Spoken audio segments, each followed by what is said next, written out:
Hello. Today I want to take you on a 5D experience and give you the story time version of how I manifested my current vehicle for which you are writing in right now. Thus the 5D experience. You will get to know what it feels like to ride with me if that's something that you aspire for or desire. What it's like to ride in this lovely SUV like vehicle. And I'll give you the story time. If I have to pause, it's only because, traffic. And I'm going to be hitting the highway. And because of that, I live in the city of Atlanta, and other than either Houston or New York, we have horrendous traffic. And I was trying to figure out if traffic is different times of day or week. Not really, so we might run into some traffic as soon as we hit the highway. All right, so story time. How I manifested my new vehicle. Okay. I was in need of a new vehicle very badly. The car or hatchback I had at the time was already paid off. I don't care for long payment plans and things like that. So I pretty much paid that car off years and years and years ago. So I was, literally riding that one into the ground as much as I could. But I also knew I wanted to have something a little more up to date and reliable. And I also wanted to have something that I did not have to. I could take my time buying it, and I could take my time shopping for it. And I did not want to feel under duress or in panic. In the past, I have bought cars only after certain events, like my car completely broke down and I need a car to get to work, or I'd been in an accident and the insurance paid for a new car. And again, the emergency of needing a car kind of, puts people in panic. So manifesting under those conditions, you don't always end up getting what you need the best because your emotions are not sturdy. Okay. So there's that. So I knew I wanted something good, reliable, that I know that I'm making, some good, sturdy, stable decisions on it.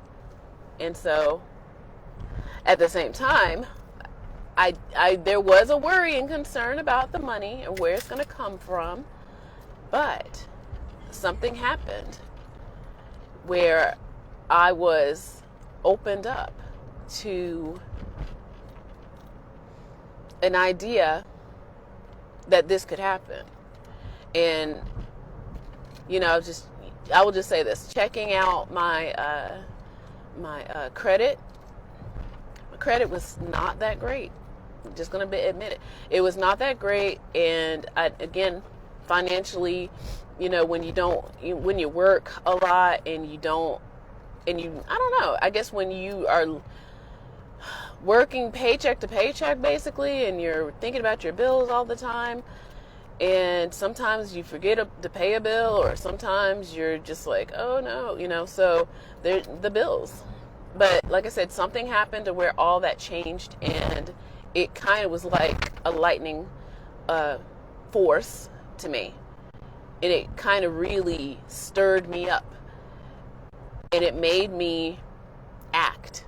So manifesting requires not just the desire, but you've got to be in the right mindset, and then you've got to be prepared to act when it's time. And so part of my manifesting was fixing my credit, because I knew when you go, car shopping, of course, they're going to look at your credit and they're going to decide on, even if you need financing or not, what kind of loan are you going to get? And if you're, if they're going to let you get away with, whatever. So I had to fix my credit. And I did my homework. I did my research. I looked at all possible different scenarios and angles as I started to learn about that financial aspect of people's lives and what could be done. And once I learned, I put all of this thing in a big folder, and I knew I had to, kind of tidy up my credit a bit. And I made this folder. I wrote on the folder, banish, as in get rid of the things that don't look that great on my credit so that my credit will improve. And so I did that work. I acted. And I know there were things on it that I was like, but what about this? You try to be the good girl or the good boy or whatever, but then you start to learn the system, and the system is ambivalent to all of that. Okay? And that's where I decided. I was like, you know what? The system does not care whether I have a car or not. The system does not care if I'm struggling and I'm a good person, and I've been in desperate situations sitting on the highway where, I need help. I don't want to be that anymore. I don't want to do that anymore. And because I don't, I made the choice. It's like, look, I'm going to do what I need to do. I am a good person, but I also don't need to put myself in a position where I'm just not getting what I need. So there was that. I put in the work, started in that, I believe, February of 2021. I knew it was going to take some time. And in the meantime, I also set upon trying to decide. Like, I'm not a person that's a status person. I just want to, something that is reliable and that runs. I'm not looking for status. I'm not looking to outdo the Joneses or anything like that. I just want something that works and that, has heat and air conditioning. Because, I didn't have air conditioning, and so I was running that other car into the ground, and it was getting kind of dicey. So as I was preparing, again, looking at pictures, watching videos on different kinds of cars, but I did know I wanted at least like a either a hatchback or an SUV type car, because I just I don't want a sedan anymore. And so doing that research and then working the banishment. I did not pay anyone else to do that work, to work on my credit. Again, that's something that, with research and with knowledge, you become more confident in what you're doing. I think a lot of times people hand over their power to others thinking that they can help you and they'll make things right and you don't have to do anything. You've got to stand behind your actions and definitely just do what needs to be done. Just do what needs to be done. And that's what was happening for me. So I kind of I started in February, and I kind of thought that by May of last year, I would be ready to actually physically go car shopping and things like that. Hopefully, again, fingers crossed, hoping that things would be okay and things would be ready and set. But, life happens, and I'm not sure exactly what happened as far as like what stopped me, but I mean, at the same time, I was still, looking, and things were, as they were. I think what was happening was that I wasn't liking the prices of what I was trying to look at. And I was like, I don't like these prices. I'm not liking these prices.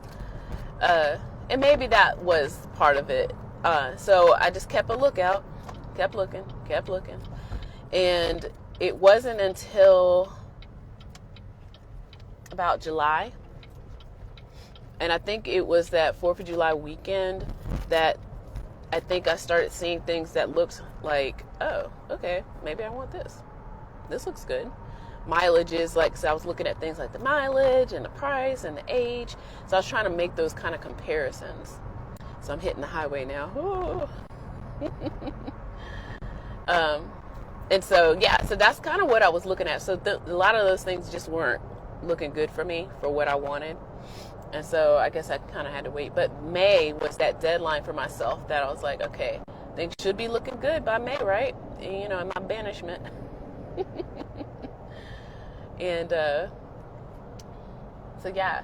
So it wasn't until about July that I started seeing at least one or two things. I was like, all right, so I'm just going to go and, you know, test drive some things and, you know, just see what happens from there. And most people have this really, like, I don't know, I guess aversion to car shopping because of, like, you know, the salesmen and things like that. But I'm glad that there are things like those companies where you can basically order your car on the internet. I don't want to name them. Order your car on the internet and they will bring your car to you, that kind of thing. And then a lot of the businesses, they actually will do that too nowadays, that I discovered, especially since in a lot of ways it was still the shutdown. And yeah, so I kind of had a bit of a game plan of like, well, I'm going to go to this place, and then I'm going to go to this place, and then I'm going to do this place. And as I kind of didn't, you know, I was kind of haphazardly like, okay, I want to go to this one place that has more than one car that I can look at. Because again, you know, I just didn't want to hang around too much in one place or another without like maximizing my time. And so I prepared myself the day before. It felt like, and I think I put it on Facebook or something. I said something like, oh, I'm going to go look at cars tomorrow. It feels like first date. You know, and then of course other people are like, it's miserable. I feel horrible. Like, you know, that kind of thing. But I have had good experiences buying cars. So I relied on that in my upcoming trip to car dealership. And so, yeah, so I went,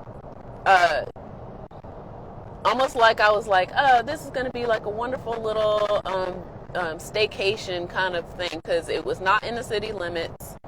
And so I had to travel a little bit.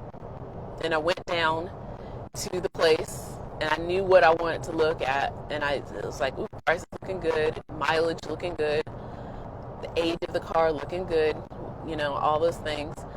And when I got there, there was, I guess, a staffing shortage, and there was this one woman that I remember, she was just in a bad mood.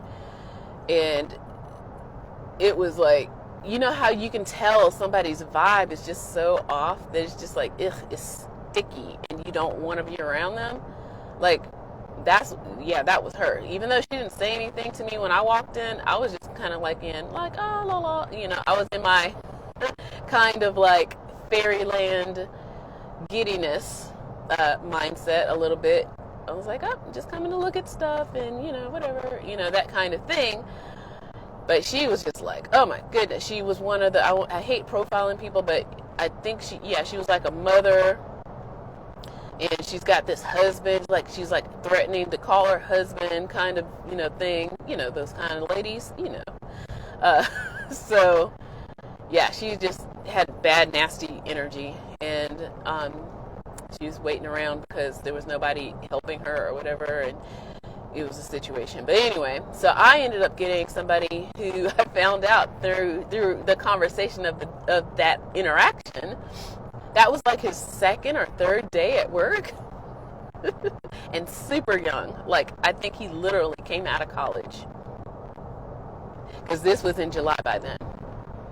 It seemed like he literally came out of college, and he had just moved to Georgia. So we started talking about like, oh, oh, what fun things to do in Georgia.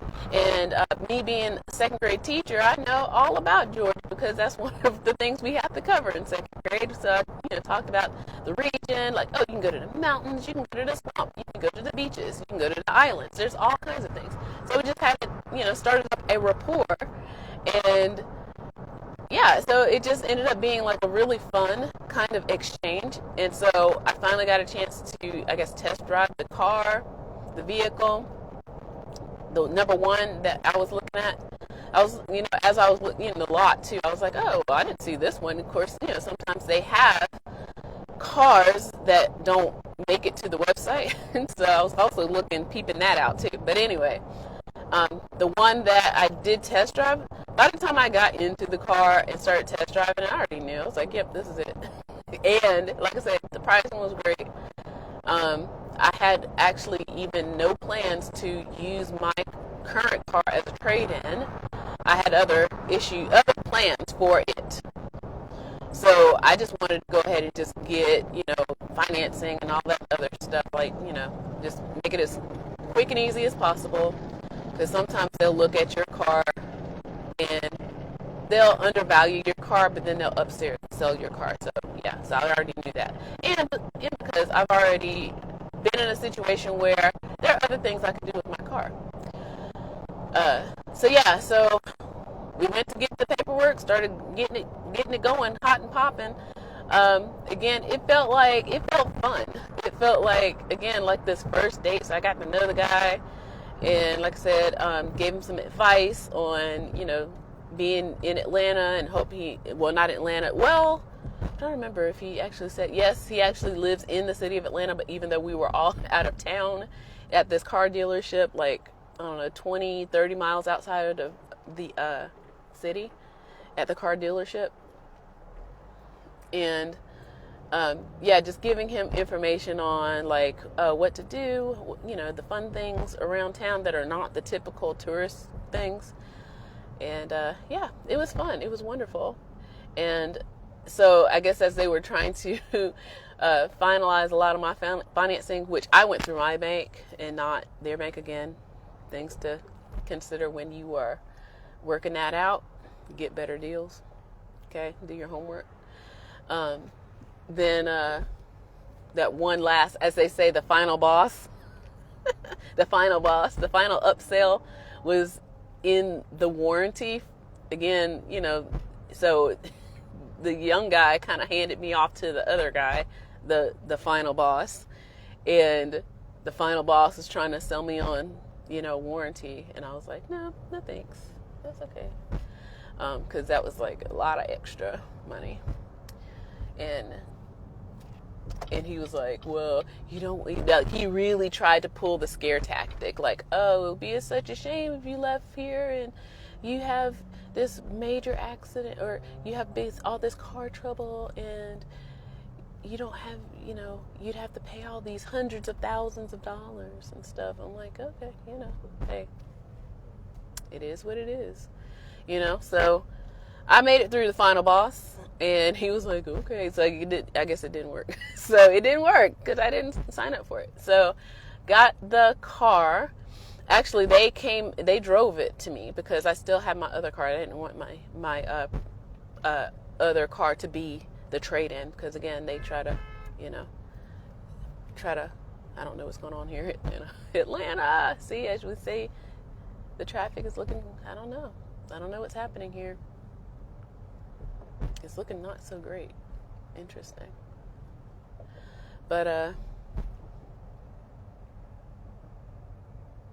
oh my. So, in our 5D experience, driving to Atlanta, I'm looking at, the traffic coming near me. It's a really bad accident, but that has nothing to do with our side. But our side has really big traffic right now. This is early Sunday afternoon.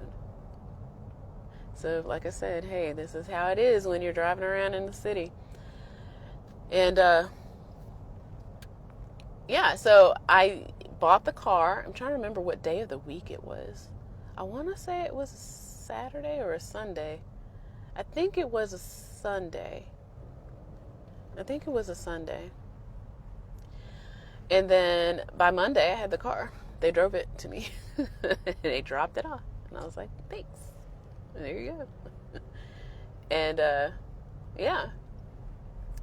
And so I have a video with me debriefing on how easy all that was. I was like, wow, I guess a lot of the work was the front end, with me realizing, like, you know what, you deserve to be in a safe car. You deserve to have, like, you know, this is not a luxury vehicle, like, but it's nice. It's nice. It's comfortable. It is safe. That's what I wanted. And I knew that, monetarily, it was going to cost a little more than a sedan. And I had to get over all of that with, some inner work, some journaling. And then when it came to the action part in our manifestations, when it's time to act, then you act. You don't second guess. It's time. When it's time, it's time. Okay? And then it all, like I said, just started falling into place. Just like that. And meanwhile, I do have cousins and other people around me who are still car shopping. This is almost a year later. They're still, I guess, caught up in the other, I don't know, I guess the beginning aspects, the same way I was caught up, I would say, in wanting or needing to manifest something, worrying about the other things, like what about this and what about that, and the cost of cars and the supply chains and things of that nature. Once I got past that for myself, I was like, the rest was cake. Okay, it was wonderful. And so that is my story of how I manifested my new vehicle that I'm riding in right now. I hope you enjoyed my story time. I may, I don't know. Tell me what you think. What is it that you're manifesting out there right now, or trying to? What obstacles are you facing in your manifestation? Because before you can actually manifest, you gotta get your mind right. It really is mindset. Get your minds right. Okay? My name is Monica Arrington, and this has been a mini-ish dose of The Body Electric. Okay? This is where we supercharge our lives. Take care.